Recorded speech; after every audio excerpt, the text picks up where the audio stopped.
Garde à toi, si tu t'aimes, garde à moi, si je m'aime, garde à nous, garde à eux, garde à vous, et puis chacun pour soi, et c'est comme ça qu'on s'aime. Quand t'es pas là, je me fais des films avec toi.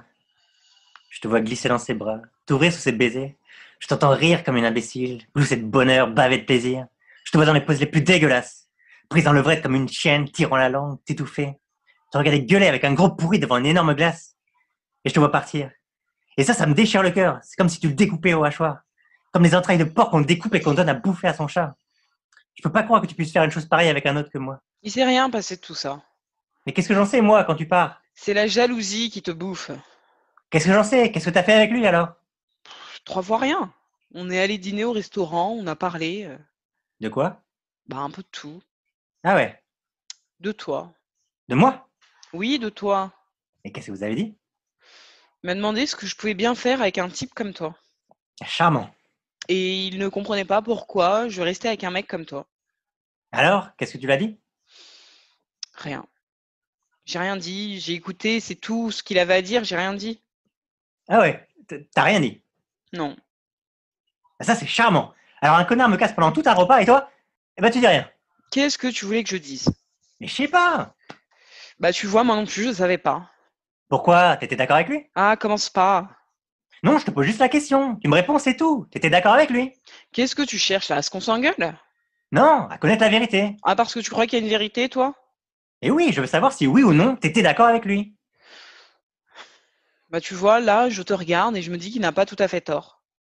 Ah, je vais le tuer, ce mec. Je te jure, si ça continue, je le tue. Ah, laisse-le tranquille, d'accord? Ah, tu le protèges, ce petit trou du cul? J'ai plus envie de te parler, de t'expliquer, tu comprends rien. Et vas-y, explique-moi. Explique-moi. Non, ce n'est pas la peine. Explique-moi, s'il te plaît. Non, S'il te plaît. non. On est bien ici. Les gens sont nerveux. Je suis allé en ville cet après-midi. Ah ouais? Et nous ici on est bien. J'ai jamais été aussi heureux, je crois. À propos, tu te souviens du jour où on est devenus amis, toi et moi? Moi, ça devait être une belle journée en tout cas. Seulement qu'on s'en souvient pas précisément. Mais tu sais, pour moi, c'est comme si on l'avait toujours été. Pourtant, on l'a pas toujours été, hein. Et ça, je m'en souviens. Tu te souviens de l'époque où on n'était pas encore des amis, toi? Absolument, ouais, je m'en souviens. Je me souviens de l'époque où on n'était pas encore des amis, mais des étrangers. Ah, bah ça c'est triste. Je me souviens de quand on était seulement des voisins qui habitaient dans la même rue. Et je me souviens de quand je te regardais passer, quand tu regardais chez toi. Je me disais, qu'est-ce qu'il est désagréable celui-là. Et je te trouvais tellement désagréable à cause de ton allure, qui ressemblait à du mépris total pour les autres. Là, mais non, c'est pas vrai, je suis pas comme ça. Ah non, bien sûr, mais moi je prenais ça pour du mépris. Et même de la suffisance. Je me disais quand même, cette personne a l'air sans doute très suffisante. Ah mais non, c'est pas vrai. Et tu me regardais comme un étranger. Tu me regardais d'une telle manière que je me disais, mais qu'est-ce qu'il a l'air méprisant celui-là avec son allure suffisante. Mais c'est pas vrai, tu te souviens mal. Enfin, j'ai pas du tout souvenir. Je refuse que tu dises ça. Ah mais c'est la plus pure des vérités, hein. On se croisait parfois dans le local à ordures commun de nos 2 immeubles, chacun de nous avec sa poubelle, et tu te serais vu à ce moment-là. Ce jour où je t'ai tenu la porte pour que tu entres à ton tour, au moment où moi je sortais. Mais c'est faux. Ah mais non, pas du tout, tu te serais vu. La tête que tu m'as faite, à peine si t'as pris en compte le fait que je te tenais la porte, pour que tu puisses entrer avec ta grosse poubelle remplie de tout un tas de détritus de déchets, dégageant une de ces puanteurs, mais que je me suis vraiment dit, celui-là, et bah dis donc, il n'aurait vraiment pas de raison, vraiment, hein, d'avoir cette air de suffisance avec moi, avec ce qu'il dégage de vraiment puant. Mais c'est pas vrai, je comprends pas ce que tu dis, et pourquoi est-ce que tu dis tout ça? Enfin, ça tient pas debout. Enfin, tu sais à quel point je suis plutôt maniaque et à cheval sur la propreté chez moi. Et alors, ça n'empêche, ça veut rien dire, ça n'a aucun rapport ce qu'on dégage à l'extérieur de soi et à la réalité pure. Tu étais indifférent et suffisant, c'était ce que tu dégageais à l'extérieur de toi. Alors que ta réalité pure et intime était peut-être tout autre dans le fond. Dans le fond, tu étais peut-être déjà celui que tu es pour moi aujourd'hui, mais ça ne se voyait pas. Tu étais peut-être déjà quelqu'un qui pouvait devenir mon ami, mais je ne le voyais pas parce que tu ne dégageais juste pas à ce moment-là. Oh non, mais c'est pas vrai. Mais, de toute façon, qu'est-ce que ça peut te faire, hein? Pourquoi tu refuses l'évidence? Quelle importance même? Mais pourquoi salir? Pourquoi chercher, absolument en déformant la vérité en plus, à ternir ce qu'il y a de plus beau, c'est-à-dire nous et notre amitié? Pourquoi chercher à gâcher ce qu'on vit et ce qu'on a de plus précieux entre les mains? Mais pourquoi te gâcher comme ça? Mais on se demande finalement ce que tu es en train de faire là, ce que tu cherches à faire. On se demande, excuse-moi, si tu ne chercherais pas à obtenir quelque chose. Et à ce moment-là, je me demande bien ce que ça pourrait être. Non, mais de quoi t'as peur? Enfin, quelle raison t'as d'avoir peur? Mais j'ai peur parce que t'es précieux. Mon amitié pour toi est ce que j'ai de plus précieux au monde. Si je n'avais pas ton amitié dans ce monde, alors je crois que ce serait dur, très dur pour moi. Et que je serais quelqu'un de différent et de malheureux. Non mais en quoi est-ce que tu devrais avoir peur pour notre amitié? Simplement en reconnaissant qu'il y a eu une époque où on n'était pas encore comme on est aujourd'hui. Et qu'à cette époque, t'étais méprisant et même suffisant dans ton attitude avec moi. Oh mais tais-toi! Tu me fais presque peur. Mais pourquoi est-ce que tu dis ça? Mais pourquoi? Bon, bah, déjà parce que tu élèves la voix, hein, et que tu me regardes avec ces yeux là, on dirait plutôt des fusils. Est-ce que c'est ça que t'appelles de l'amitié finalement? Excuse-moi, mais c'est pas très cohérent. Je ne comprends pas pourquoi tu ne veux pas simplement admettre que tu n'as pas toujours été la personne que tu es aujourd'hui. Qu'est-ce que ça te fait de le reconnaître? Mais est-ce que tu veux bien te taire? Je dis la vérité, juste la vérité. Voilà. Je dis simplement que tu n'as pas toujours été mon ami, et même qu'il y a eu un temps où t'étais Mais tais-toi! un peu méprisant avec moi. Mais tais-toi! Méprisant, et même, excuse-moi encore de le dire, hein, je trouve moi personnellement un peu suffisant, pour ne pas dire arrogant. Hein, voilà, c'est tout. Pas plus dramatique que ça. Oh mais mon Dieu, mais comme je te déteste, comme je te hais de tout détruire, de tout gâcher. Si tu savais comme mon amitié pour toi était importante pour moi, importante, essentielle. Jamais j'avais eu quelque chose d'aussi précieux que ça dans ma vie, jamais. Et voilà ce que tu fais, comment tu détruis avec tes mots. Comment tu détruis, comment tu gâches. Non mais c'est pas vrai, je détruis pas. Enfin, en quoi est-ce que je détruis? Dis-moi en quoi est-ce que je détruis quoi que ce soit? Je ne dis rien d'autre que la vérité. Je dis que avant d'être mon ami, tu n'étais pas mon ami, c'est tout. Oh mais ta gueule, nom de Dieu, mais ta gueule. Je te tue si tu continues, je te tue. Je t'enfonce mon poing dans ta gueule, je l'enfonce. Et je te brise avec mon poing. Je le ferai, je te jure, si tu continues. Non mais c'est pas vrai, regarde où est-ce qu'on en arrive, c'est absurde. Non, tu gâches, tu détruis. Tu détruis tout ce que j'ai de plus précieux au monde. Je gâche rien, je dis juste la vérité. La vérité. Si tu détruis, j'ai envie de te tuer, oui vraiment. J'ai envie de te tuer pour ça, parce que tu détruis ma vie en détruisant ce que j'ai de plus précieux. Non, j'ai seulement rappelé certains de mes souvenirs d'avant le début de notre amitié. Comment t'étais avant qu'on soit amis et que tu deviennes mon ami. Toi, méprisant avec moi et même suffisant. C'était l'impression en tout cas que tu dégageais à ce moment-là. Quelqu'un de méprisant. Non!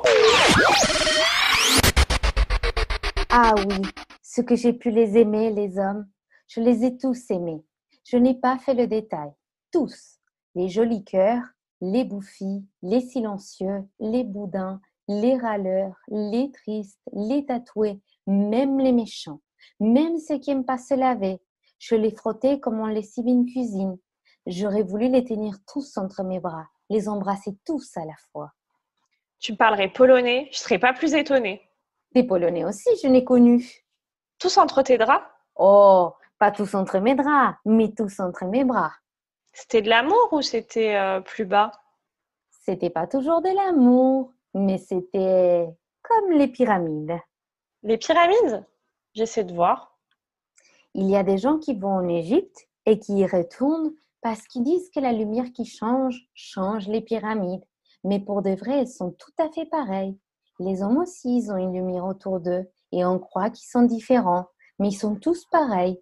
Regarde-les, comme ils fouillent dans leurs transits-poches quand ils ont perdu quelque chose et qui regardent loin pour camoufler leur inquiétude, comme ils tiennent un bouquet de fleurs à la tête en bas, comme ils ne sauront jamais faire les boucles de leurs lacets de chaussures. Et cette figure d'ange, quand ils ne sont pas sûrs de réussir leur mensonge et leur frayeur à 30 ans, ça y est, ils ne sont plus jeunes. L'âge s'est abattu sur eux seuls, et le premier cheveu qui tombe, ils n'auront plus jamais la même force de séduction. Pourquoi changer un cheveu qui tombe contre un cheveu tout pareil? J'aime leur fragilité et leurs grosses chaussures. Il y en a un qui est parti brusquement en oubliant ses chaussures. Rien qu'à les regarder, j'avais les larmes aux yeux. On n'est pas les mêmes femmes. Je pleurerai pas devant des chaussures de bonhomme. Pour eux qui ne pleurent jamais. C'est vrai, j'ai jamais rencontré des larmes d'homme. C'est pour ça qu'ils meurent avant nous, parce qu'ils ne pleurent jamais. Les bons sanglots, ça lave les tracas, ça décongestionne. Eux, ils s'empoisonnent lentement et meurent, étouffés sous le poids des larmes qu'ils n'ont pas voulu verser. Un père qui dit à son fils, un garçon, ça ne pleure pas, c'est un père qui tue son fils à distance. Je n'ai connu un jeune qui venait de perdre sa mère. Il était tellement dérouté par ses larmes qu'il en oubliait de prendre son mouchoir. Il s'essuyait les joues du plat de la main. Je voyais les larmes gicler autour de sa figure. On aurait dit une pomme d'arrosoir, mais c'était encore un petit. T'en as connu des pyramides. Ils ne pleurent pas, mais sans cesse ils cherchent au fond d'eux-mêmes et trouvent rarement celui qu'ils auraient voulu être. Si fragiles, ne les embrasse pas trop fort, ils sont en verre filé. Un jour, dans un train, j'ai trouvé un porte-monnaie avec 50 000 francs. Il y avait l'adresse. Je peux te dire que j'ai hésité. Je voulais être honnête, je me souviens. Je m'étais mis du rouge à lèvres. Il m'a donné un billet de 100 francs. Je ne sais pas comment j'ai eu ce réflexe. J'ai déchiré le billet en deux, j'en ai donné la moitié en lui disant « La moitié me suffit pour me souvenir de vous ». J'étais fière d'avoir trouvé ces mots. Mais en partant, j'avais les larmes aux yeux. C'était un fragile. 5 millions, la paye de son usine. Ma mère, enfin celle qui m'a élevée, me disait toujours « Sois sérieuse ». Et sérieuse pour elle, c'était toutes les qualités à la fois. Et plus tard, elle me disait « Épouse un sérieux ». Le premier sérieux que j'ai croisé, je l'ai épousé. Pour être sérieux, je dormais avec le pape. Il ne riait jamais. Gentil, câlin à sa manière, jamais nerveux. Il est parti. Il savait pourquoi? Il me trouvait trop sérieuse. Et c'est vrai que j'étais plus sérieuse que le code civil. Je voulais être dans son sérieux à lui. Il en a épousé une qui s'esclaffe à chaque tournant. Elle dit « Il fait tellement froid, je sens plus mes pieds ». Et elle se jette en arrière pour rire à l'aise. Et ben, je me suis remariée avec un encore plus sérieux. Avec chacun, j'ai eu 2 enfants qui rient jamais. Alors moi, les Polonais fragiles et les grosses chaussures. En grosses chaussures, en espadrilles ou en Santiago, ils sont tous la même angoisse, que cette chose en eux qui s'élève vers le ciel, sans qu'ils sachent comment, puisse un jour perdre le ciel et rester là, inerte, anéantie, ruinée. Et eux, devant elle, le temps brouillé, les pauvres, humiliés, désespérés. C'est vrai, c'est avec elle qu'ils ont peuplé la terre et qu'ils ont fait Victor Hugo, Pasteur, Gandhi, Edith Piaf, et même le général de Gaulle, et même le Christ. Pas le Christ. Nous aussi, on a un peu aidé. Dans le Grandiose, les hommes se veulent tout seuls. Mon troisième, qui s'appelle Henri, il rit beaucoup. Il parle jour et nuit, il fait des gestes grands comme des draps. Il déteste pas que je travaille, mais lui, il n'adore pas le travail. C'est ça, sa fragilité.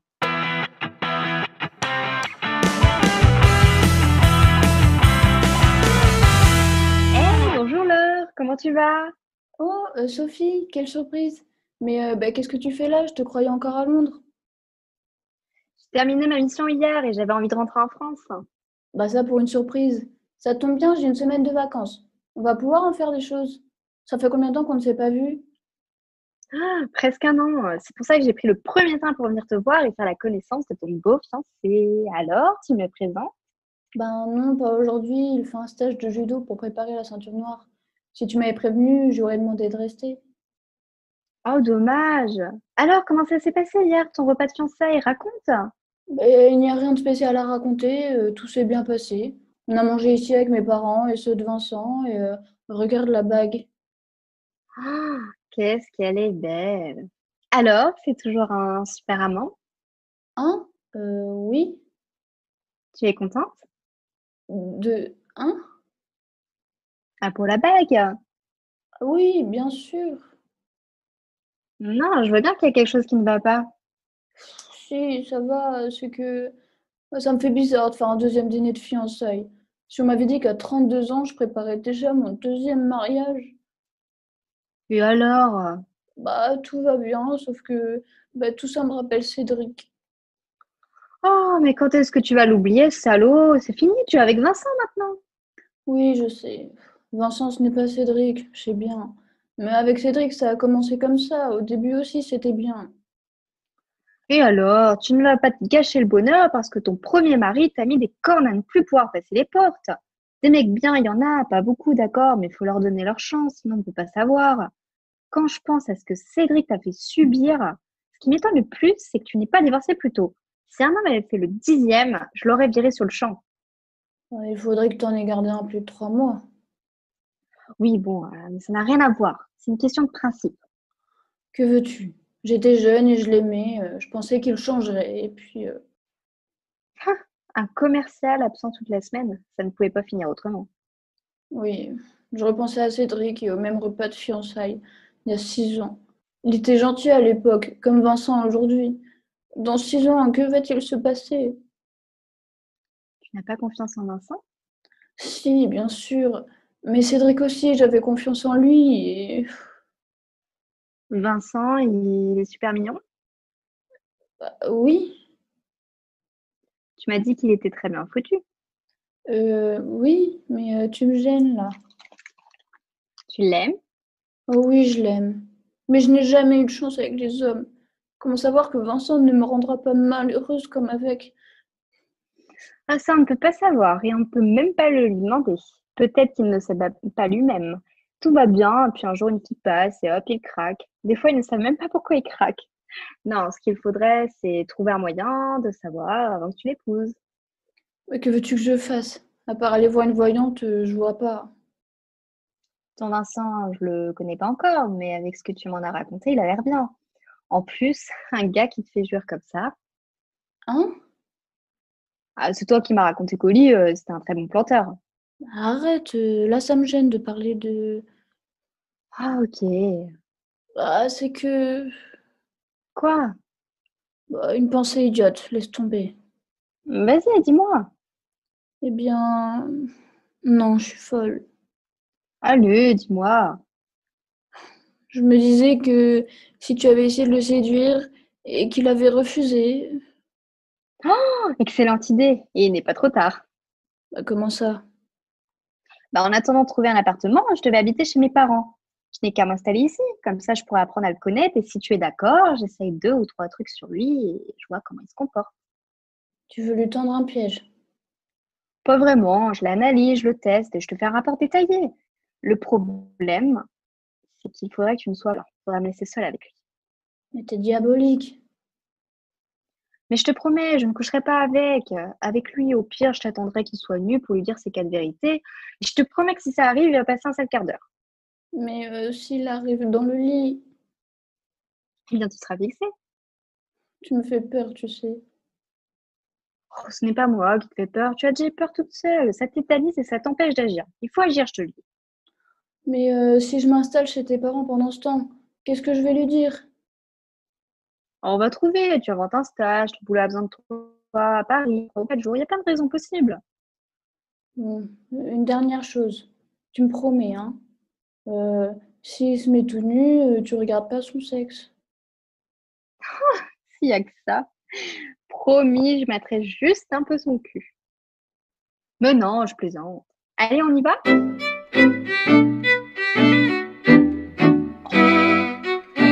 Salut, Bonsoir. comment ça va? Oh, ça va. Je peux t'aider? Quoi faire? C'est pour quelque chose de simple et d'extraordinaire en même temps, qu'on va aller faire à côté, dans le noir, ou dans la lumière, comme tu préfères. Il y en a pour 3 minutes. C'est pas sûr que ça m'intéresse. Ça t'intéresse pas ou je t'intéresse pas? Non, c'est pas vous. C'est surtout par manque de temps. En plus, j'ai des principes. C'est 120 $. 120 $. Tu trouves ça trop cher? Je les vaux pas? T'as pas envie ou t'as pas d'argent? J'ai pas d'argent. En plus, on m'attend chez moi. Ma femme m'attend. Je veux pas la décevoir. C'est la femme de ma vie. Je te fais un prix. Je descends à 100 $. Pour 100 $, tu m'as en entier aussi. Et je te fais tout ce que tu veux. Tout ce que je t'aurais fait pour 120, mais pour 100. Alors, J'ai pas d'argent. je te plais pas. Je te propose qu'on le fasse pour 80. 80 $. En dessous de ce prix, ça sera plus possible après. C'est pas une question de prix. Pour 80, je te fais quasiment la même chose que pour 100. Je suis désolé. Je vais rentrer. Parce qu'en plus, plus on discute, plus il est tard. T'as un vrai problème avec le fric, toi, on dirait. Bon, je te fais 60. Pour 60, je me donne à toi. Et entièrement. Tu pourras pas dire que c'est trop cher à ce prix-là. Bon, allez, viens, on y va. Sinon, ça sera trop tard. Le jour va se lever. Mais non, Mais non, quoi? je vais pas venir avec vous. Pourquoi? Parce que je dois rentrer, je vous ai dit. Bonsoir. 40 $. Comment? 40 $. Pour 40 $, t'as envie ou t'as pas envie? Alors? Je vous ai dit, c'est pas une question de prix. Je sais pas comment je vais vous le faire comprendre. Tu veux le faire pour combien? C'est pas une histoire de combien. 20 $. Je les ai pas. 10 $. T'as pas de désir pour moi pour 10 $? C'est pas ça. Et si on le faisait pour rien, gratis, ça serait bon pour toi? Tu veux? Si je me donne en entier gratuitement, ça te fait envie ou pas? Alors? Ah, ces conditions, si c'est ces conditions, ouais, pourquoi pas. T'as envie, c'est vrai? C'est pour rien, hein. C'est bien sûr, hein. Oui, c'est pour rien. C'est parce que t'as envie. Mais t'as envie? Ouais. Bon bah viens.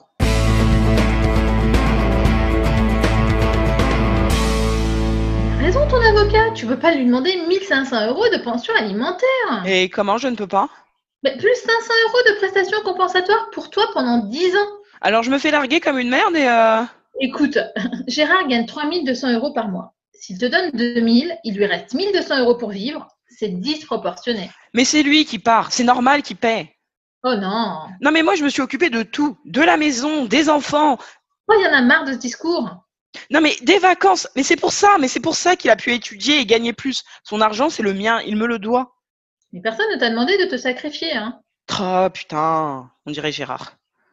T'avais qu'à continuer tes études et finir ta thèse. Tu serais pas en ZEP. Alors qui se serait occupé des enfants? Alors, hein? On aurait engagé des nounous? C'est ça que vous voulez? Des enfants élevés par des nounous?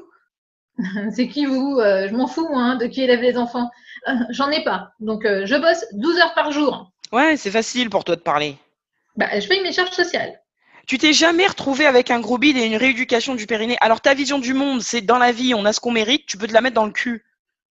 Ma seule vision du monde, c'est qu'une femme, ça doit travailler. Et je veux pas dire travailloter, hein, ça doit se défoncer dans son travail. Parce qu'au bout du chemin, c'est tout ce qui reste. J'en peux plus, moi, de toutes ces connes qui foutent rien et qui ensuite viennent gémir. Mais j'ai pas rien foutu. J'ai trimé comme une bête pour qu'on ait une bonne vie. Et au moment d'en profiter, il se barre. Mais c'est pas juste.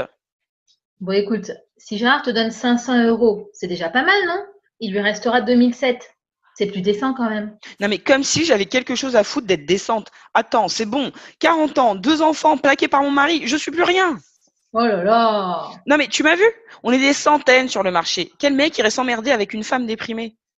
Oui, mais pourquoi tu portes des campeurs toi aussi? Bah, qu'est-ce qu'elles ont mes campeurs? Tu peux pas gémir que t'intéresseras plus aucun mec et porter des campeurs. Sur un marché, on se bat pour être compétitif. Là, les campeurs, je suis désolée, ça dit que t'as renoncé.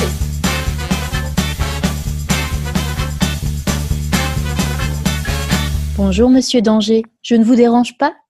Je voulais vous dire que votre rendez-vous de 10 heures était arrivé à l'hôtel, un peu en avance d'ailleurs, et qu'il vous attend en bas dans le hall. Ah bon, déjà? C'est emmerdant! Font chier tous ces cons à être en avance!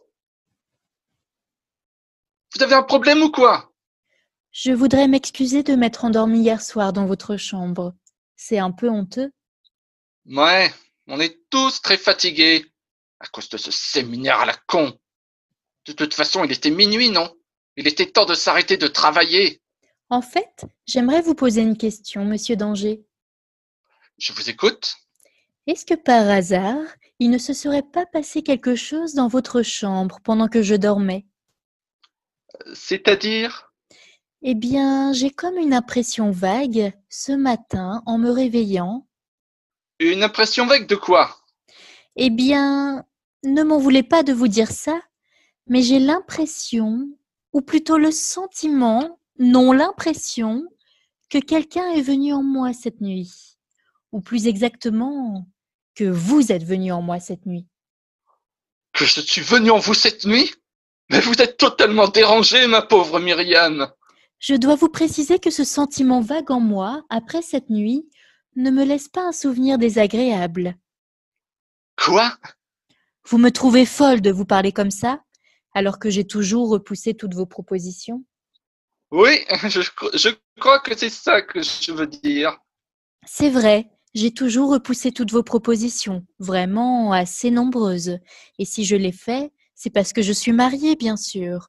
Mais aussi et surtout parce que je n'en avais pas du tout le désir. Mais ce matin, je sens comme s'il existait la possibilité d'une évolution à l'intérieur de moi. Je sens que quelque chose, comme un frein, une gêne là, qui m'empêchait d'accéder à mon désir, a sauté, on dirait. Mais bon, comme je vous l'ai déjà dit, je ne serai pas contre une certaine évolution de nos relations dans un cadre bien défini. Est-ce que vous voyez ce que je veux dire? Pardon, vous n'aimeriez pas essayer de répondre à ma question d'abord? C'est-à-dire?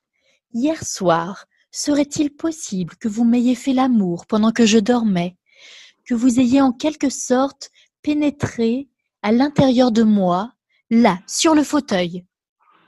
Vos accusations sont très très graves. Vous les mesurez, j'espère.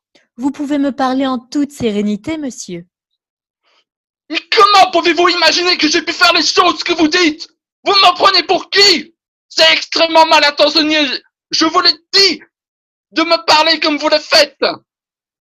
Maintenant, sortez de cette chambre. Vos insinuations contre moi pourraient avoir des conséquences, je vous préviens. Je vous le dis, si vous avez entrepris quelque chose avec moi cette nuit pendant que j'étais endormie sur ce fauteuil, eh bien j'aimerais le savoir et c'est tout. Et je ne viens pas vous en faire le reproche ou vous juger. Peut-être même au contraire. Oui, je sais, c'est peut-être atroce de vous dire ça étant donné que des millions de femmes souffrent sur cette terre d'abus de la part des hommes. C'est très mal, je sais, de dire ça. C'est comme ça que je ressens les choses. Presque j'en serais à vous remercier. Parce que ça a débloqué quelque chose au fond de moi, j'ai l'impression. Alors répondez-moi, s'il vous plaît. Dites-moi si tout ça n'est pas un rêve et qu'il s'est bien passé quelque chose hier soir entre nous. Vous avez peur, c'est ça, Franck? C'est ça qui vous retient? Puisque je vous dis que vous n'avez rien à craindre, je n'ai pas du tout l'intention de vous dénoncer. Me dénoncer? Ce sont des agissements très graves dont on parle évidemment, hautement condamnables et qui sont réprimés très sévèrement d'ailleurs. En théorie, vous pourriez avoir de très très gros ennuis, Franck, c'est certain, avec un comportement pareil. Mais puisque je vous dis que paradoxalement, c'est comme si je n'avais pas eu à souffrir, et même au contraire. Qu'est-ce que vous voulez savoir exactement? Je n'arrête pas de vous le dire. Et vous êtes vraiment disposé à envisager que vous et moi, on se rapproche davantage encore? Je vous l'ai dit, il me manque peu de choses. Ma tête a seulement besoin de repères et de compréhension. Et puis après, je crois… Et peut-être avez-vous entendu certaines rumeurs à mon sujet, et c'est ça qui vous fait penser que j'aurais pu être capable… Absolument pas. Dites-moi, si vous avez entrepris quelque chose hier, pendant que j'étais là, endormie sur le fauteuil, dites-le moi. On dirait que vous avez peur, Franck. Peur de moi? De plus en plus peur. Mais il n'y a aucune raison, je vous promets. Asseyez-vous. Parlez-moi tranquillement. Dites-moi les choses, comme à une amie, une alliée. Je veux juste pouvoir entendre les mots vrais, sortir de votre bouche.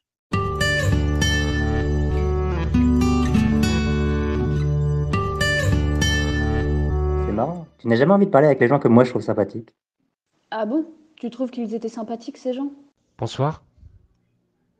Bonsoir Muriel. Vous me connaissez? Bah oui. Et toi aussi tu me connais, je crois. C'est pas possible. Pardon, je ne pouvais pas te laisser passer comme ça sur le chemin, sans t'arrêter, sans t'adresser la parole. Tu parles plus? En tout cas, vous lui faites de l'effet. On s'est connus, nous deux, il y a très longtemps. Ah bon? Je ne savais pas comment t'en parler. C'est une histoire d'enfance. Ah bon? Non, c'est pas grave. On n'est pas obligé de tout se dire. Oui, mais non. J'aurais aimé t'en parler, mais je ne savais pas comment t'en parler. C'est pas grave. Excusez-moi, vous faites quoi ici? Vous êtes de la région ou en vacances? Non, non, j'attendais Muriel, c'est tout. Vous attendiez le passage de Muriel ici, à 11h du soir. Mais comment vous saviez qu'elle passerait par là? Je savais que vous alliez passer par ici, alors je vous attendais. C'est quoi ces conneries à la fin? Excuse-moi Muriel, je m'en fous, tu parles à qui tu veux, tu fais ce que tu veux de ta vie. Hein. D'ailleurs, on n'est pas mariés. Mais là, je veux juste pas qu'on me prenne pour un imbécile. J'ai pas les moyens de t'expliquer mieux la situation. Vous avez rendez-vous, il n'y a pas de problème. Dis pas de bêtises. Alors explique-moi mieux. Explique ce que je dois faire. Je rentre à la maison, hein, si tu veux. Non, non, ne rentre pas, ne me laisse pas. Pardon, je veux juste préciser quelque chose. Il ne s'est rien passé entre votre femme et moi. Seulement un amour d'enfance. Des choses d'enfant, c'est tout. L'essentiel a eu lieu dans la tête, je crois. Ce n'est pas ma femme. Muriel, je suis venu jusqu'ici pour que tu viennes avec moi, comme on avait dit. Je comprends plus rien à tout ça. Tu n'as pas envie qu'on parte maintenant? Où tu veux qu'on parte maintenant? Je comprends pas que tu puisses être là devant moi. Je deviens complètement dingue. Et vous voulez quoi au juste exactement? Je comprends pas bien. Je doute pas que vous ayez une grande histoire tous les deux, mais à part ça, si elle n'a pas envie de vous suivre, vous allez devoir la laisser tranquille. Je crois pas qu'elle ait pas envie de me suivre. Non, je n'ai pas envie et j'ai très peur de toi. Il n'y a aucune raison d'avoir peur de moi. Et je crois pas que tu as enterré tes désirs. Ou alors c'est que tu ne dis pas la vérité. La vie que j'ai me va très bien. Je t'ai oublié pour ce qui est de la vraie vie. Et pour l'autre, tu m'accompagnes toujours et je n'ai pas besoin de plus. C'est pas vrai ce que tu dis. Je te crois pas. C'est des compromis que tu as fait dans ta tête tout ça. Tu es déjà pleine d'amertume. D'ailleurs je le sens. Demande-lui à lui. Lui-même l'a remarqué. Et il en souffre d'ailleurs. Il est incapable de te rendre heureuse. Cet homme-là ne pourra jamais combler tes désirs. Il le sait, il n'a aucune solution à t'apporter. Il est complètement fracassé, ce type. Excusez-moi si ce que je vous dis vous blesse, sincèrement. Muriel, arrête d'hésiter et viens, on part maintenant. Laissez-la maintenant, ça suffit. Vous avez entendu ce qu'elle vous a dit? Elle veut pas vous suivre. Viens avec moi. Tu ne devrais pas être là. Le désir est plus fort que les explications. Arrêtez maintenant, c'est bon. Et sois plus clair avec lui aussi. Vous embrouillez la tête tous les deux. Arrêtez d'insister maintenant, c'est totalement irrespectueux votre attitude. Même au nom de votre passé commun, vous n'avez pas le droit d'insister comme ça. C'est ma compagne, et pour le moment, c'est la femme de ma vie. Ma vie, pas votre vie. Qu'est-ce que ça veut dire pour le moment? Vous n'êtes pas sûr de vous? Mais ça va pas la tête. Vous êtes totalement malade. Allez, viens, on se barre, Muriel, j'en peux plus, là. Qu'est-ce que tu fais? Qu'est-ce que tu fais? Excuse-moi, je vais peut-être faire quelque chose que tu ne vas pas comprendre. C'est-à-dire? Je vais peut-être ne pas rentrer avec toi. Ça va pas? Et je vais te laisser. Je rêve, là. C'est plus fort que ma peur d'un coup. Alors je vais y aller. Je vais aller avec lui. Je vais essayer. Je te jure, je comprends rien à ce qui se passe. Accepte les choses. Il n'y a pas vraiment d'explication. Il y a juste l'envie qui est très grande, trop forte. Mais ça va pas. Vous êtes totalement cinglé. Je peux pas laisser faire ça. La vie, c'est pas ça. On décide pas comme ça, Muriel. Je sais, c'est peut-être une erreur. Mais non. Laisse-moi. Laissez-la. Non. Laisse-moi. Je t'en supplie. Mais non. Je te remercie de m'avoir retenu, de ne pas m'avoir laissé partir. Je te remercie de ne pas savoir comment, je te remercie de ne pas m'avoir laissé. Tu me remercies? Oui, je te remercie. Oui, tu m'as retenu moi et tu l'as chassé de lui.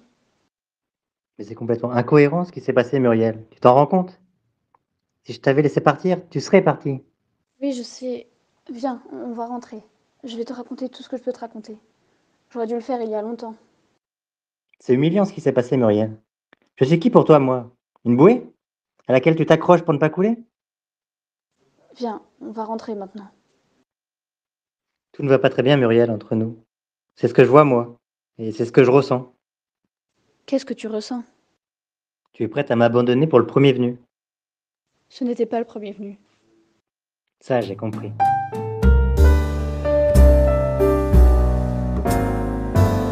Moi, je vais te laisser maintenant, je crois. C'est bien ou pas? Bah ouais. Je te faisais envie en fait. Bon, j'y vais, je te dis salut. Donne-moi 20 dollars s'il te plaît avant de partir. Qu'est-ce que tu dis? Je les vaux pas? 20 dollars? J'ai pas d'argent, moi. Comment il faut te le dire? Tu te rends compte de ce que tu as eu pour rien? Tu pourrais au moins me donner 20 dollars, non? Mais je te jure sur la tête de ce que j'ai plus de sacré, mes enfants, j'ai pas d'argent. Même 15 dollars? Tu m'as dit que c'était gratuit. Regarde dans cette poche de ton pantalon. On dirait que ça fait une sorte de pli là, à côté de ton sexe. Mais c'est pas vrai, j'en peux plus de toi, c'est pas vrai. Je te laisserai pas partir si tu me donnes rien. Je m'accrocherai à toi jusqu'aux enfers si tu ne donnes pas au moins 10 dollars. Mais c'est pas vrai. Je laisserai personne me dégrader comme tu le fais. J'ai ma fierté, moi. Je peux pas inventer de l'argent que j'ai pas quand même. Sale profiteur. Radin paumé. Eh, je vais me mettre en colère si tu continues. Donne-moi quelque chose alors. Je vais vraiment m'énerver. Je vais perdre mon sang-froid. Je risque de te taper dessus si tu m'énerves. Je suis quelqu'un de très violent. Je m'en fous, j'ai pas peur. J'irai jusqu'au bout parce que j'ai ma fierté et que je la défends. Je me laisserai plus marcher sur les pieds par personne. Donne-moi ce qu'il y a dans ta poche. C'est des clés dans ma poche. Menteur, donne-moi ce qu'il y a dans ta poche. Jamais je te laisserai en paix. Je te suivrai jusqu'au bout du monde, jusqu'à temps que tu te décides à me donner quelque chose. Putain, mais c'est pas vrai ça. Voilà, je te donne 10 $. Je te donne 5 et je garde 5. Parce que j'en ai besoin. Je veux pas me démunir complètement. Ok, merci. Bon bah tu vois.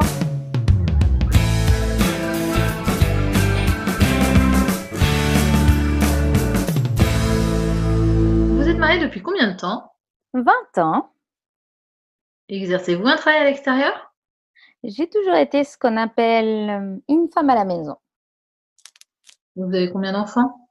3. Ils sont grands, ils ont quitté la maison. Ah, vous êtes donc seule. Non, j'ai mon mari. Évidemment. Il reste toujours à la maison? Non, il est dans l'enseignement. Et pourquoi voulez-vous divorcer? Il n'y a pas d'amour entre nous. Mais il y a longtemps que vous êtes mariés? Est-ce que cela a toujours été pareil ou... Toujours pareil. Et maintenant que vos enfants ont leur vie à eux, vous voudriez partir, c'est cela? Mon mari est quelqu'un de très bien. Je n'ai aucun reproche à lui faire. Il a été un excellent père. Nous ne nous sommes jamais disputés. Nous avons un appartement qui est bien. Nous aimons tous les deux la musique de chambre. Et nous nous sommes inscrits à un groupe de musique de chambre. Nous faisons donc de la musique de chambre. Mais tout ça paraît très bien. Très bien, oui. Mais il n'y a pas d'amour entre nous. Il n'y en a jamais eu. Excusez ma question, mais auriez-vous rencontré quelqu'un d'autre? Non. Et votre mari? À ma connaissance, non. N'allez-vous pas vous sentir un peu seule? Je pense que si, mais je préfère cette solitude à cette absence d'amour. Et comment se manifeste ce manque d'amour? Il ne se manifeste pas du tout. Avez-vous dit à votre mari que vous voulez divorcer? Oui, bien sûr. Il y a déjà 15 ans, je lui ai dit que je ne voulais plus vivre avec lui, puisqu'il n'y avait pas d'amour entre nous. Il a très bien compris. Il m'a demandé d'attendre que les enfants soient grands. Maintenant, ils sont grands tous les 3 et ils ne sont plus à la maison. Je peux donc enfin divorcer. Et qu'en dit votre mari? Il m'a demandé de réfléchir encore. Il m'a demandé 100 fois ce qui n'allait pas entre nous. Je lui ai répondu qu'il n'est pas possible de continuer quand il n'y a pas d'amour. Alors, il m'a demandé en quoi devait consister cet amour. Et je lui ai répondu que je n'en savais rien, puisqu'il n'est pas possible de décrire une chose qu'on ne connaît pas. Mais c'est affreux. C'est affreux. Il se passe en effet quelque chose de bizarre. Mon sens, je veux parler du toucher, de la vue, de l'ouïe, commence à me trahir. Par exemple, je peux dire que cette pièce est grande, mais la sensation que j'en ai est abstraite, en fait. Et c'est pour tout pareil. La musique, les parfums, les visages des gens, leur voix, tout devient de plus en plus pauvre, plus terne. Je crois qu'il serait préférable que vous obteniez le consentement de votre mari pour ce divorce. Mon mari dit que s'il refuse, c'est pour mon bien, parce que je le regretterai. Et vous êtes fermement décidé? Je n'ai pas le choix. Vous comprenez ce que je veux dire? Oui, je crois.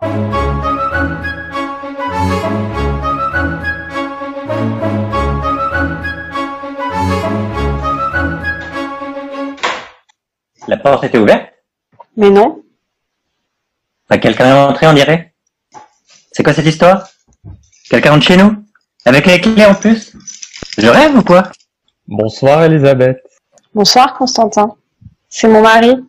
C'est Constantin. Enfin mon ex-mari, excuse-moi, pardon. Tu as repris contact avec lui? Mais non. Ben si, on dirait, non? Mais non. Ce salopard est parti comme ça il y a 10 ans sans donner la moindre nouvelle. Et là, bonsoir, comme si de rien n'était. Elisabeth. Oui, Constantin. Je voulais m'excuser. Il y a 10 ans, quand j'ai quitté la maison, j'ai oublié de te dire quelque chose d'important, que j'ai toujours regretté de ne pas t'avoir dit. Au revoir. Merci. C'est gentil d'y avoir pensé finalement. Au revoir, Constantin. Enfin, mais je rêve là. Et c'est quoi cette histoire? Alors là, moi je suis totalement sidéré. Et il avait les clés en plus. Les clés de chez moi? Bah oui, on dirait. Et comment ça se fait? Je sais pas, enfin, si, c'était ses clés avant. Quoi? Bah avant ici c'était chez lui, non? Mais c'est plus chez lui maintenant. Faut qu'il nous rende les clés quand même. Sinon il peut revenir quand ça lui chante ce type. En plus il est reparti avec là. Oui, il y a pas pensé. Il pense pas à grand chose on dirait. Faut aller lui réclamer. Et tout de suite. Tu sais, faut le comprendre, il a sans doute du mal à accepter de ne plus être chez lui ici. Quoi? Mais je rêve. Qu'est-ce que je dois comprendre? Le type rentre comme ça, comme chez lui après 10 ans, et il repart avec les clés. De chez moi. Mais c'était fou. Il est parti là. De chez toi et un peu de chez lui aussi. Quoi? Dans sa tête, je veux dire.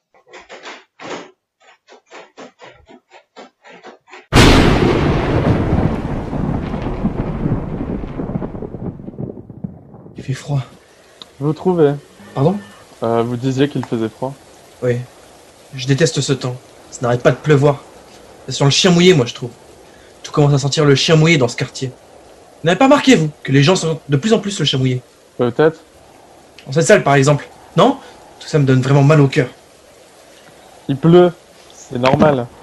C'est pas une raison de sentir comme ça. Enfin, elle a pris son parapluie. C'est toujours ça. Mais vraiment, quel temps! Vous n'arrêtez pas de vous plaindre. Hein? Je vous dis que vous vous plaignez toujours. Mais on se connaît? Ne vous fâchez pas, ce n'est pas une critique. Je comprends. Ce n'est pas de votre faute. Pardon? Ce n'est pas de votre faute si vous n'arrêtez pas de vous plaindre. C'est uniquement parce que vous êtes malheureux. Et cela, je peux parfaitement le comprendre. Ah. Je peux parfaitement comprendre que vous soyez malheureux. Je dirais même que je trouve ça parfaitement normal. Ah bon? Oui. Vu que votre vie ne vaut rien et que vous ne valez personnellement pas tellement plus, si je peux me permettre. Enfin, je veux dire, vu que vous avez à peu près tout loupé dans la vie. Vous êtes délicat, vous. Je me trompe. Vous n'avez pas de travail, pas vraiment d'amis, apparemment pas de véritable passion. J'ai une fiancée. Oui, mais elle vous trompe. Pardon? Vous m'avez parfaitement entendu. Mais qui êtes-vous? Elle vous trompe. Et cela vous est insupportable. Insupportable. Car au fond, vous n'aviez qu'un seul rêve avec elle. Être heureux. Pas vrai? Si. C'était calculé. Vous avez essayé de trouver des règles nouvelles pour pouvoir vivre heureux à deux, pour que l'amour ne s'use pas. Vous vous êtes cru plus malin que les autres, mais vous n'avez pas réussi. C'est ce qu'on appelle un échec. C'est vrai. Elle vous trompe, et vous le savez. Vous le savez parfaitement. D'ailleurs, ce soir, en ce moment même, elle est avec son amant, et vous le savez parfaitement. Hé, tu vas bien? Je suis tellement contente de te revoir. Je lui ai dit que j'allais au cinéma avec un ami d'enfance. Maintenant? En ce moment? Non mais, vous êtes qui? On se connaît? Oui. Moi, je vous connais pas. Mais si, nous nous connaissons bien. Je suis désolé, je vois pas. Faites un effort, vous ne souvenez pas. Non. Oui, il m'a cru. Tu m'offres quelque chose à boire? Nous nous sommes déjà vus plusieurs fois. Plusieurs fois? Oui. Nous nous sommes déjà vus plusieurs fois. Oui, plusieurs fois. Où? C'était il y a longtemps la première fois. J'ai envie de toi. C'était vers la fin du mois de juin. Vous aviez 14 ans. La fin du mois de juin? 14 ans? Vous viviez encore avec vos parents. Vous viviez chez eux. Et comme la plupart des adolescents de 14 ans, vous ne les aimiez pas beaucoup, vos parents. Vous voulez en venir où? Vous pouvez peut-être nous le dire. Ça fera gagner du temps à tout le monde. Je préfère que tu laisses la lumière allumée. Pardon? Souvenez-vous, la fin du mois de juin. Et qu'est-ce qui s'est passé à la fin du mois de juin? Vous faites semblant d'avoir oublié ou quoi? C'était le début de l'été. Chaque été, vous étiez invité chez votre marraine en Bretagne. Oui, c'est vrai. Cette grande maison au bord de la mer. Vous adoriez. Oui, j'adorais. C'est bon. Viens. Je vivais l'enfer de septembre jusqu'à juin. Mes parents, un enfer dont on n'a pas idée. Mais en juillet, en août, oui, j'étais heureux. J'étais vraiment heureux là-bas. Et cette année-là, l'année de vos 14 ans, il s'est passé quelque chose. Quelque chose de particulier. Je n'étais pas un bon élève. Ma mère s'ennuyait tellement dans la vie qu'elle s'appliquait à me harceler sur ce sujet. Elle attachait beaucoup d'importance à toutes ces choses. L'école, les devoirs, l'école, les devoirs, les devoirs, l'école. Cette année-là, vous n'avez pas bien travaillé. Non, je n'ai pas bien travaillé. Je n'aimais pas ça à l'école. Pourtant, au milieu de l'année, votre mère vous avait prévenu. Elle était venue vous voir et vous avait dit. Si tu travailles pas mieux, je te promets que tu le regretteras. Elle vous avait dit. Si tu ne travailles pas mieux, tu n'iras pas en Bretagne cet été. Tu resteras ici avec nous travailler. Les devoirs de vacances, tu n'iras pas en Bretagne chez ta marraine. Je me souviens. Mais vous n'avez pas travaillé. Et en juin, vous aviez toujours de mauvais résultats. Pas de bonnes notes. Votre mère était furieuse. Elle était furieuse. Elle vous a dit... Puisque c'est comme ça, tu n'iras pas en Bretagne cet été. Tu n'iras pas en Bretagne chez ta marraine. Oui, c'est ce qu'elle a dit. J'étais désespéré. L'été, je l'avais attendu toute l'année et tout d'un coup, je n'avais plus rien devant moi. Plus rien du tout. Oui, d'un coup, c'était le néant autour de moi. Avec le recul, ça peut paraître un peu... Mais sur le coup... Et que s'est-il passé ensuite? Je Oui? Je suis allé dans le bureau de mon père. J'ai fait attention de le faire en silence. J'ai fermé la porte à clé. Je l'ai fermée derrière moi. Et? Mon père faisait la collection. Il y en avait plusieurs dans le tiroir de son bureau. Une fois, il me les avait montrés. Certains d'eux étaient chargés. Mon père faisait la collection de pistolets. Oui! J'en ai pris un. Il était chargé. Et qu'est-ce que vous avez fait avec ce pistolet? Après, ma mère était en bas dans la cuisine. Oui. J'étais seul dans le bureau de mon père. Et qu'est-ce que vous avez fait avec le pistolet? Il s'est tiré dessus. Je me suis tiré dessus. Ma mère a accouru. La détonation. Elle a défoncé la porte. Elle vous a trouvé par terre. Vous vous êtes moqué de peu. Un peu, oui. Elle pleurait. Elle n'en finissait pas de pleurer. Mais comment le savez-vous? Mais comment vous savez tout ça? J'étais là. Et vous? Et quand? Au moment où tu as pris le pistolet en main. J'étais déjà là. J'étais derrière toi, je te regardais. Tu fermais les yeux et tu disais que c'était la fin, peut-être, et que tu sentais comme une délivrance possible, un calme blanc. C'était moi qui te posais un châle sur les épaules. Châle? Oui, parce que tu avais tellement froid, comme ce soir, à cause de ta fiancée. C'est vrai qu'il fait froid. Il fait même terriblement froid. Oui. C'est insupportable tellement il fait froid. Ce n'est pas supportable, comme ce jour de juin. La balle s'est logée dans ta poitrine. On t'a emmené à l'hôpital. Je t'ai veillé pendant 3 jours. Puis, tu es revenu. 3 jours, oui. On me l'a raconté. Et elle t'a dit qu'elle était au cinéma, c'est ça? Oui. Ce soir? Oui. Et tu l'as cru? Je sais pas. Avec un ami d'enfant? Qu'est-ce que t'as? Tu grelottes? Oui.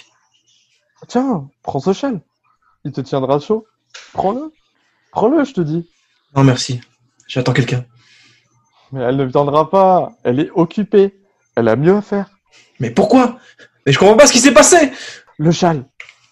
Maintenant, je voudrais en finir avec tout ça. Qu'est-ce que tu fais? Ah, tu es déjà revenu? Le film est déjà fini? Pose ça, tu m'entends? Pose ça tout de suite. Mais qu'est-ce qui te prend, mon amour? Ne fais pas de bêtises. Quoi? Pose cette arme. Mais ce n'est pas une arme, c'est un châle qu'un ami m'a donné. S'il te plaît. Je croyais que tu n'allais pas revenir. Je suis là maintenant. Je suis là, mon grand. Hein? Il ne faut pas que tu prennes les choses trop à cœur. C'est pour ton bien, moi, que je dis ça. De quoi tu parles? Il faut que tu apprennes à travailler. Cette punition, ce n'est pas pour te rendre malheureux. Tu comprends? Non. Il faut que tu comprennes. Mais pose cette arme. Tu m'entends? Mais qu'est-ce que tu racontes? Tu ne mérites pas ces vacances. Tu n'as pas travaillé. Il faut que tu apprennes à mériter les choses. Je ne supporte plus de vivre ici comme ça. Je ne supporte plus de vivre avec dans le ventre cette angoisse de ne pas te voir rentrer. Il veut mourir. Tu ne sais pas ce que tu dis. Je sais très bien ce que je dis.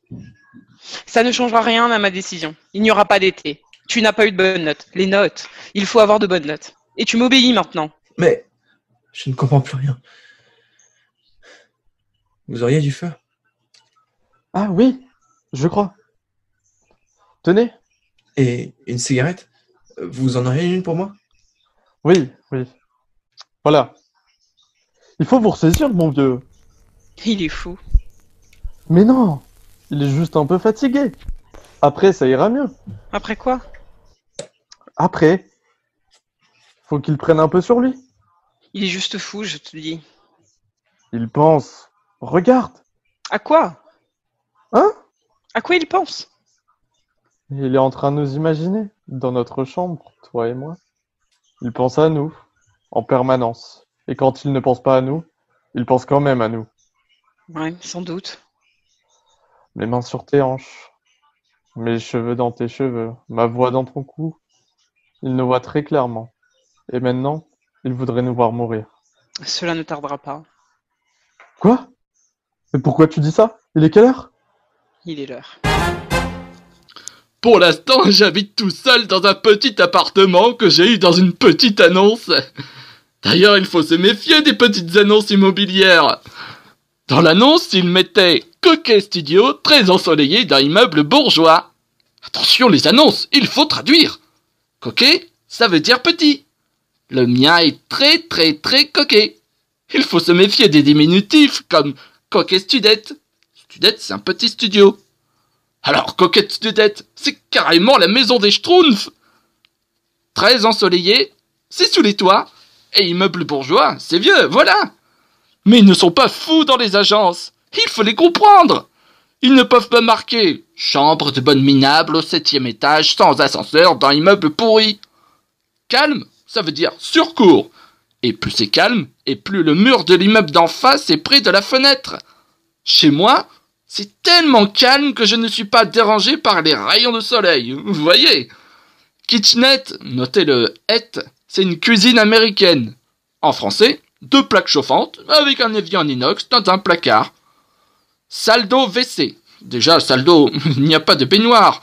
Et s'il n'y a pas de virgule entre salle d'eau et WC, ce n'est pas une erreur. C'est moins mal que WC indépendant, ce qui veut dire sur le palier, très indépendant. Au bout du palier, voire l'étage au-dessus. Peu de charge, pas de chauffage. Pour te chauffer, tu te démerdes selon tes moyens. Chauffage électrique, couverture chauffante ou gros pull et moufle. Fiche de paie exigée. Fonctionnaire uniquement. Intérimaire s'abstenir. Chômeur, je n'en parle même pas. Lui, il a le droit d'aller se loger dans l'église en face. Et encore? Mais oui, ils ne sont pas fous dans les agences. Mais c'est normal. C'est comme moi quand je passe une annonce matrimoniale pour chercher ma femme. Je suis pas fou. Je marque homme, 1m95, PDG sportif et plein d'amis. Je vais pas marquer homme cherche femme, n'importe laquelle, pour relations sexuelles et plus si affinité. Faut comprendre aussi. Comme c'est tout petit chez moi, je me suis organisé. J'ai pris un canapé-lit. C'est un canapé, j'ai mis ma couverture, mon oreiller, ça fait lit. Pareil, j'ai une moquette table. Je pose mon assiette, ça fait table. J'ai même les WC douches. Je mets la tête. Le canapé-lit, je l'ai mis sous le vasistas. Comme ça, je regarde le ciel rempli d'étoiles. En plus, avec les crottes de pigeons, ça fait des étoiles même en plein jour. Non, c'est bien, j'ai plus qu'à trouver ma petite femme. Bon allez, je vais faire des petites annonces, on ne sait jamais.